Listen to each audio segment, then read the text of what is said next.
Assalamualaikum warahmatullahi wabarakatuh. Perkenalkan, nama saya Mitahul Jana dari Prodi Perbankan Syariah kelas B semester 2. Di sini saya akan membuat sebuah video untuk menyelesaikan sebuah tugas menjelaskan sebuah materi mengenai hermeneutika. Baiklah, di sini saya akan menjelaskan materi tersebut. Hermeneutika sebagai sebuah filsafat atau sebuah pemahaman.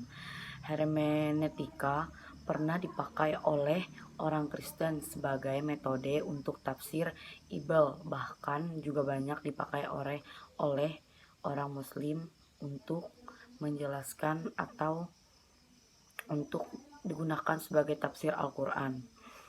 Di sini kita hanya mendalami hermeneutik sebagai filsafat, sebuah metode dunia manusia dan metode bagaimana cara membaca manusia memahami, oh gini loh manusia, atau cara memahami itu orang sering salah baca dan Islam dan salah paham dalam memahami sebuah pengertian hermeneutika. Dari zaman klasik, orang lebih tertarik dengan logika yang berpikir agak relatif orang atau model hermeneutik, sehingga logika jaya, filsafat jaya hingga abad tengah.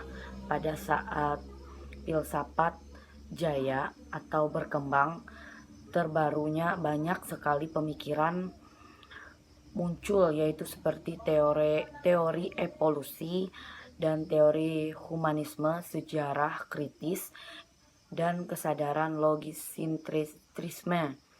Mengapa sih hermeneutika? Apa sih maksud dari hermeneutika modern?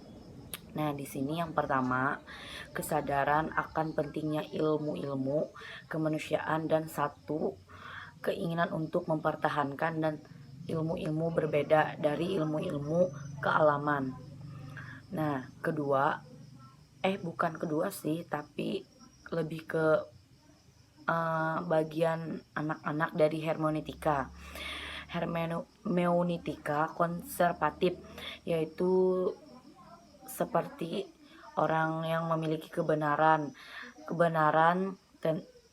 tentang terdapatnya maksud pengarang dan sesuai dengan pemahaman audiens pertama yang dituju oleh teks tersebut. Maksudnya itu kita harus memiliki kebenaran yang pas sehingga seorang pengarang memahami apa yang dimaksud oleh audiens yang atau bisa disebut sebagai pendengar.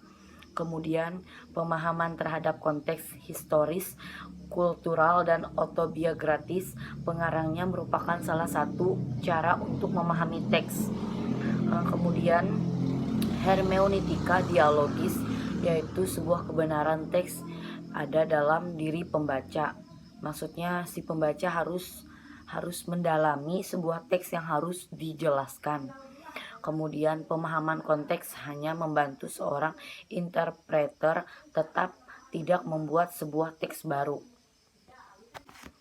Dan di sini ada juga hermeneutika secara radikal. Unsurnya yaitu tentang ide praktisitas Heidegger, hermeneutika filosofis Gadamer atau dekonstruksi Derrida. Yang kedua yaitu sering juga disebut sebagai post hermeneutics, atau hermeneutikanya beda sih dengan hermeneutika yang biasanya lebih ke hermeneutik, ada huruf Inggrisnya gitu, hermeneutics gitu. Sekian penjelasan dari saya, mungkin itu cukup atau bisa disebut kurang juga dengan pemahaman materi dari penjelasan saya sendiri. Baiklah, sekian dari saya. Wabillahi taufik wal hidayah. Assalamualaikum warahmatullahi wabarakatuh.